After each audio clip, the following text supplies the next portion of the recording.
ایک روزہ بین الاقوامی اردو صحافت کانفرنس جس کی آج صدارت فرما رہی ہیں محترمہ پارینہ مظہر صاحبہ، وفاقی سیکرٹری قومی ورثہ و ثقافت یونین۔ مہمانان خاص میں تشریف فرما ہیں جناب جاوید صدیق صاحب، اور ڈنمارک سے جناب نصر ملک آن لائن ہیں اس وقت۔ مہمانان اعزاز میں تشریف رکھتے ہیں محترم ڈاکٹر فاروق عادل، محترمہ فوزیہ شاہد صاحبہ، محترم ڈاکٹر زاہد حسن چغتائی، اور آج کے ہمارے مہمان جو اظہار خیال فرمائیں گے بہت ہی اہم موضوع بین الاقوامی اردو صحافت کانفرنس۔ صحافت کے حوالے سے بات کی جائے تو صحافت اور ادب کا چولی دامن کا ساتھ ہے، اور جو پہلا سیشن تھا اس میں بھی بھرپور صحافت کے حوالے، اس کے مسائل کے حوالے سے گفتگو ہوئی، اور آج ہم چاہیں گے کہ ہمارے مہمان بات کریں گے صحافت کے حوالے سے۔ میری جب بات ہو رہی تھی یہاں کے جو ایگزیکٹو ڈائریکٹر ہیں ڈاکٹر راشد حمید صاحب، جنہوں نے یہ آج کاوش کی ہے اور تمام صحافیوں کو یہاں پر اکٹھا کیا ہے اور آج کی بین الاقوامی اردو صحافت کانفرنس کا انعقاد کیا ہے کہ ہم موضوعات کے حوالے سے کیا بات کریں، لیکن اس موضوع کو کھلا چھوڑا گیا ہے کہ اردو صحافت کے 75 سال کہ یہاں پر جتنے صحافی، کیونکہ بہت سے ایسے صحافی بھی یہاں پر موجود ہیں جنہوں نے 70s سے 80s سے صحافت کی ہے، اور اس کے علاوہ جب ہم دیکھتے ہیں کہ 2 دہائیوں سے الیکٹرانک میڈیا آیا ہے تو پرنٹ میڈیا کی جگہ زیادہ تر الیکٹرانک میڈیا نے لے لی، لیکن الیکٹرانک میڈیا ابھی 15 سے 16 سال ہی چل پایا تھا، اور ہم کہتے ہیں کہ ایک بچہ جب پاؤں پہ کھڑا ہونا شروع ہو جاتا ہے، ابھی وہ کھڑے بھی نہیں ہو پایا تھا کہ ایک ڈیجیٹل میڈیا کی بھرمار آ گئی، اور اس ڈیجیٹل میڈیا میں اب دیکھیں تو بہت زیادہ فلو ہے خبروں کا، معلومات کا، انفارمیشن کا، اور ہم میڈیا کے حوالے سے بات کرتے ہیں کہ educate the people, inform the people, اور صحافت کے حوالے سے اور صحافی کے حوالے سے بات کی جاتی ہے کہ وہ ایک پل کا کردار ادا کرتا ہے کہ عوام کے مختلف مسائل کو اجاگر کرتا ہے اور جو متعلقہ حکام ہوتے ہیں ان تک پہنچاتا ہے کہ ان کی بات کی جائے۔ لیکن میں یہ چاہوں گی کہ میرے معزز مہمانان گرامی ضرور اس پہ روشنی ڈالیں گے۔ ادب کے حوالے سے بات کی جائے تو کیونکہ ابھی جو ہم بات کر رہے تھے کہ ایک پروفیشنلزم ہوتا تھا ادب اور صحافت میں، صحافیوں کا جس طرح سے نام ہوتا تھا۔ میرے ساتھ محترم جاوید صدیق صاحب بھی تشریف فرمائے جو نوائے وقت اخبار، اور جو اس وقت کے جو ہم کہیں کہ پاکستان میں ابتدائی طور پر ایسے اخبارات تھے جس سے صحافی آگے آئے، اور جرنلزم کی دنیا میں ایک بہت بڑا نام تھا نوائے وقت کا، اور اس میں کس طرح سے دیکھا جاتا تھا کاپی ایڈیٹر کا جو کردار ہوتا تھا وہ کس قدر اہم ہوتا تھا، اور اس میں ادب جو ہے وہ بہت زیادہ اہم ہے۔ لیکن یہ چیز ہم دیکھ رہے ہیں کہ پچھلے کئی عرصے سے معدوم ہوتی جا رہی ہے۔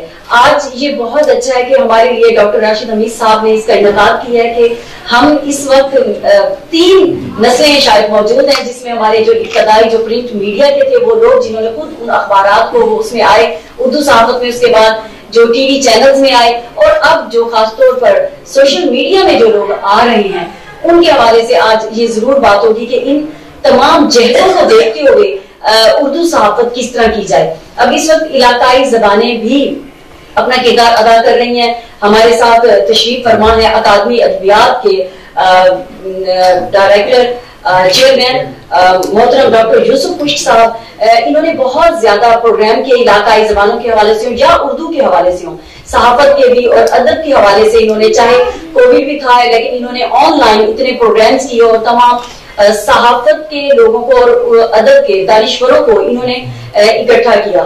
تو آج یہ ہماری خوش قسمتی ہے کہ انہوں نے کہا کہ آج میں یہاں صرف سننے کے لیے آیا ہوں، تو بہت شکریہ، آپ کو بھی خوش آمدید کرتے ہیں محترم ڈاکٹر یوسف خشک صاحب۔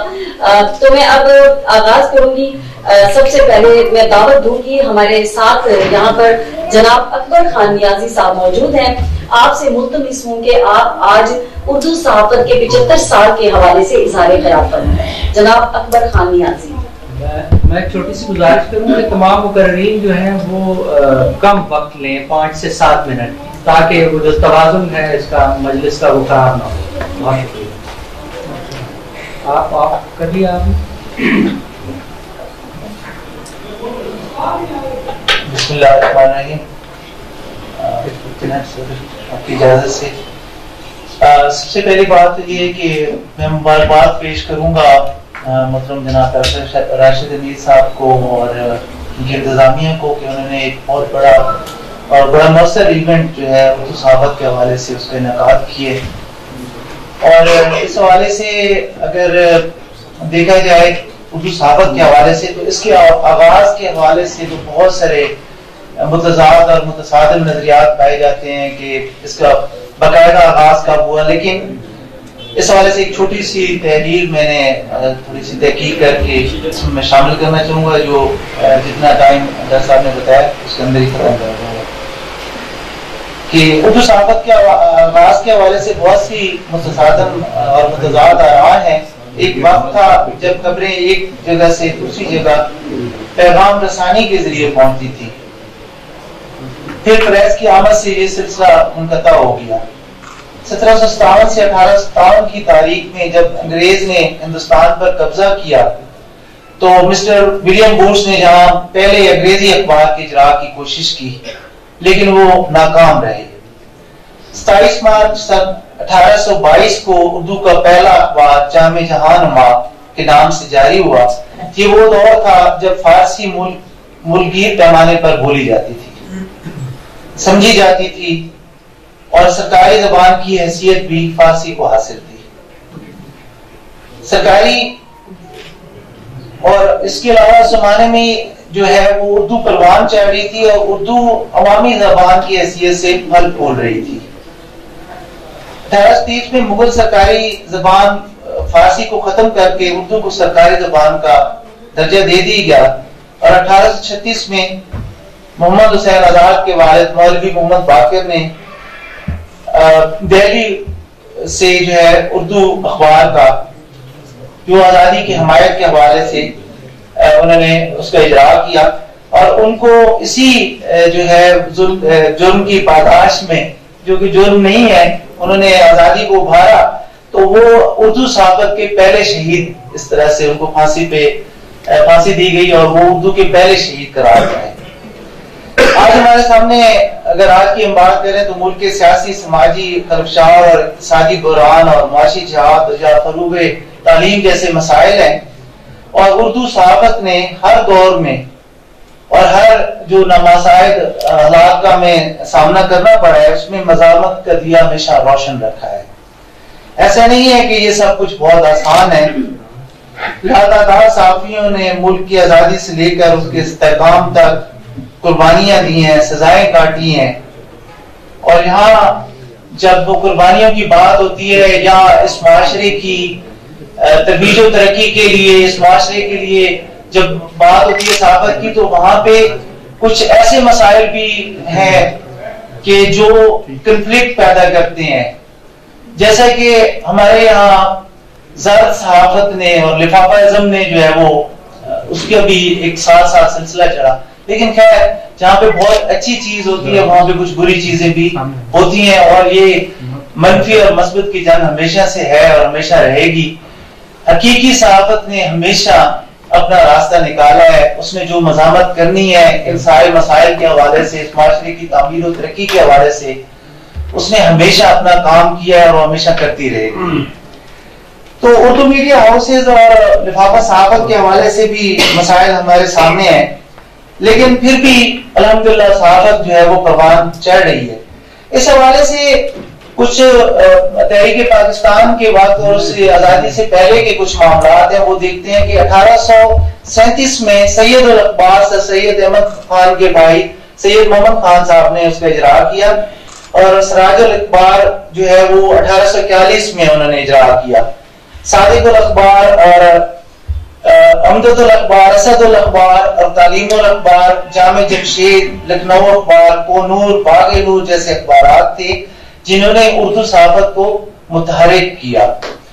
اور 20ویں صدی کے آغاز میں زمیندار زمانہ اور مقصد جیسے اخبار جنہوں نے عوام میں اخبار بینی کا شوق پیدا کیا اور پھر حضرت روحانی نے اردو محلہ کے ذریعے ہندوستان کی آزادی کا نعرہ بلند کیا.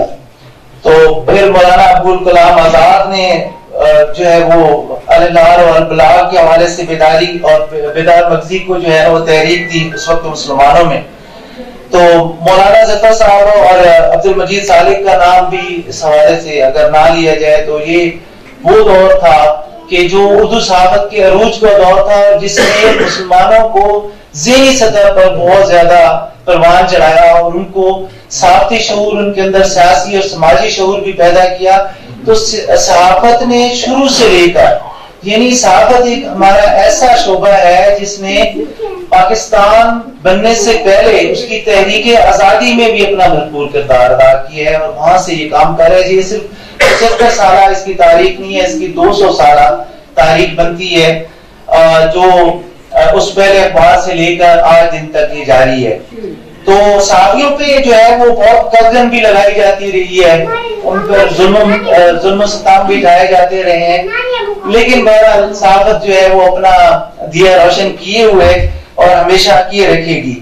تو جب باہر امریانیات صحافت اور پھر دوسرا یقیناً جو شعبہ صحافت کے بعد ہے وہ ادب کا شعبہ ہے جس نے تعمیر و ترقی معاشرے کی اس میں بھرپور کردار ادا کیا ہے اور بہت ساری جو ذہنی تربیت ہے معاشرے کی اور ان سارے حوالوں سے کی ہے. اور خاص طور پر پاکستان بننے کے بعد جو ادب کا کردار ہے اس حوالے سے کہ ادب متنوع موضوعات کی طرف بڑھا ہے اور اس نے سماجی، معاشرتی اور سیاسی اور ان سارے موضوعات کے اندر جو ہے اس نے اپنا کام کرنا شروع کیا ہے اور مزاحمت بھی کی ہے اور اس کی بہت بڑی تاریخ ہے. عمریت کے خلاف بھی بہت زیادہ اور اسی طریقے سے اتباع و شرح نے بھی ان کی گرفتاریاں بھی اور ان کو جو ہے ان مسائل کا سامنا صحافت کے ساتھ. اور صحافت ادب کا ہمیشہ ساتھ رہا ہے، ایسا نہیں ہے کہ یہ مختلف شعبے ہیں، یہ ایک دوسرے سے جنم لینے والے شعبے ہیں اور ان ساتھ ساتھ ہی چلتے رہے ہیں.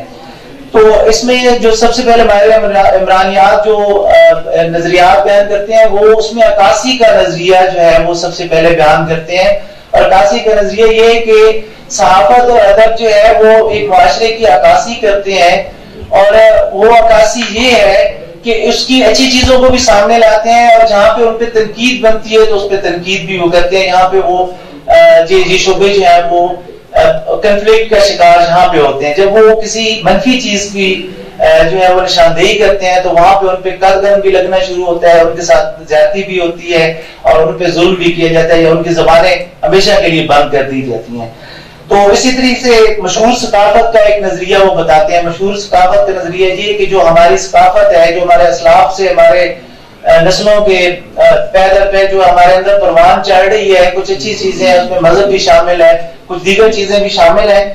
تو یہ ساری چیزیں جو ہے وہ اس میں نظریاتی عکاسی کا بھی نظریہ ہے جس میں ہم اپنے نظریات کو بھی پروان چڑھاتے ہیں اور اس کو کسی نہ کسی طرح ادب اور صحافت میں بتا دیتے ہیں. تو یہ ایک مختصر سا جائزہ تھا جو میں نے پیش کیا. اس حوالے سے میں ایک دفعہ پھر ادارہ قومی زبان اور خصوصی طور پر ڈاکٹر راشد حمید صاحب کا کو شکریہ بھی ادا کرتا ہوں کہ انہوں نے مجھے موقع دیا اور ان کو مبارکباد بھی پیش کرتا ہوں. بہت شکریہ.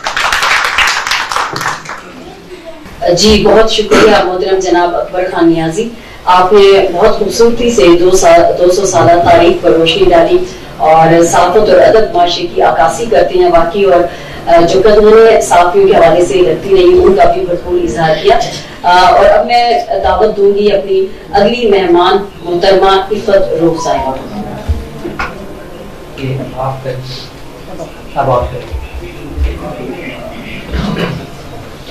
بسم اللہ الرحمن الرحیم. السلام علیکم. میرا نام عفت روف ہے. میرا آج کا مقالہ قزاقستان میں صحافت اور پاکستان کے ساتھ صحافتی اشتراک کے تناظر میں ہے، جس کا عنوان ہے برف کا سمندر ہے. قزاقستان وسط ایشیا اور روس کے مابین منقسم ایک ایسی ریاست ہے جسے مسلم وسط ایشیا اور غیر مسلم روس کے درمیان پل کی حیثیت حاصل ہے. طاقتور ملک روس کی خلائی تجربہ کا قزاقستان خاص بھی ہے اور حساس بھی. اس میں 100 سے زائد اقوام کا بسیرا ہے. مختلف النوع لسانی، علمی، ادبی اور ثقافتی گروہ باہم شیر و شکر ہیں اور تمام مذاہب کو مکمل آزادی حاصل ہے.